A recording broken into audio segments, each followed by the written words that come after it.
સ્વાધ્યાય 2.18 આકૃતિમાં દર્શાવ્યા મુજબ અચળ દિશામાં ગતિ કરતા કણ માટે ઝડપ વિરુદ્ધ સમયનો આલેખ દર્શાવેલ છે, જેમાં 3 સમાન સમયગાળા દર્શાવેલા છે, 1, 2 અને 3.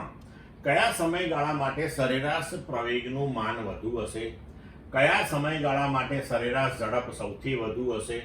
પદાર્થની અચળ ગતિની દિશાને ધન દિશા તરીકે પસંદ કરી ત્રણેય સમયગાળાને અનુરૂપ V અને A ના ચિહ્ન જણાવો. A, B, C અને D બિંદુ પર પ્રવેગ શું હશે?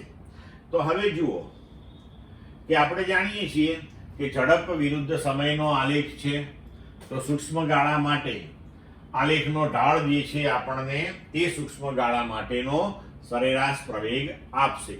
હવે અહીં આપણે જોઈ શકીએ છીએ કે બીજા ગાળાની અંદર આ જે આપણો આલેખ બને છે, અહીંયા આટલો, એનો ઢાળ એ A અને D માં બનતા આલેખ કરતા સૌથી વધારે હશે, તો તેથી ત્યાં સરેરાશ પ્રવેગનું મૂલ્ય તમને મહત્તમ મળશે. હવે આપણે આગળ વધીએ તો આપણને કહ્યું છે કે કયા સમયગાળા માટે સરેરાશ ઝડપ સૌથી વધુ હશે. તો ઝડપ વિરુદ્ધ સમયનો આલેખ આપ્યો છે, તો તમે આ ત્રીજો સમયગાળો છે એના માટે ઝડપ તમને મહત્તમ મળશે. આલેખ ઉપરથી તમે જોઈ શકો છો, બરોબર છે.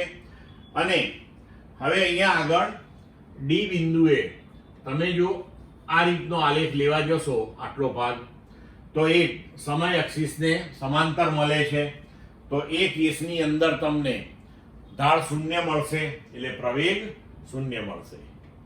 હવે આપણે ત્રણેય સમયગાળાને અનુરૂપ V અને A ના ચિહ્નો લખવાના છે. તો પ્રથમ ગાળામાં V વિરુદ્ધ T ના આલેખનો ઢાળ, એટલે કે જુઓ રેખા આ પ્રમાણે છે, તો થીટા એનો T સાથેનો ધન હશે, તો પ્રવેગ ધન થશે, બરોબર. અને ઝડપ પણ આપણે જોઈ શકીએ છીએ કે અહીંયા ઉપર તરફ આ બાજુએ ધન મળે છે, એટલે A અને V બંને ધન હશે. હવે બીજા ગાળાની અંદર તો ઢાળ જે છે એ આલેખનો ઋણ મળે છે, એટલે પ્રવેગ ઋણ હશે, પણ ઝડપ તો તમને ધન જ મળે છે.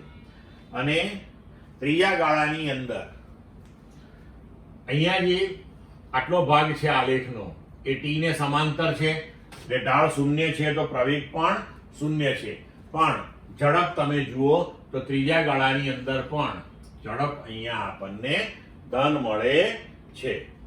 હવે V વિરુદ્ધ T ના આલેખ પરના ABCD બિંદુઓ પાસે આલેખ સમય અક્ષને સમાંતર આવશે.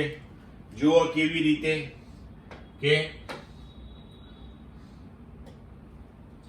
તમે A બિંદુ અહીંયા લઈ લો, તો ત્યાં તમે સ્પર્શક દોરો, B બિંદુએ તમે સ્પર્શક દોરો, C બિંદુએ તમે સ્પર્શક દોરો અને D બિંદુએ તમે સ્પર્શક દોરો. તો આ બધા જ સ્પર્શકો જે છે એ સમય અક્ષને સમાંતર છે, એટલે કે બધા જ સ્પર્શક માટે તમે ઢાળ શોધશો તો એ કેવા મળશે? 0 મળશે. તો આ દરેક બિંદુઓ પાસે પ્રવેગનું મૂલ્ય આપણને 0 મળશે. તો સ્વાધ્યાય પૂર્ણ થયું મિત્રો.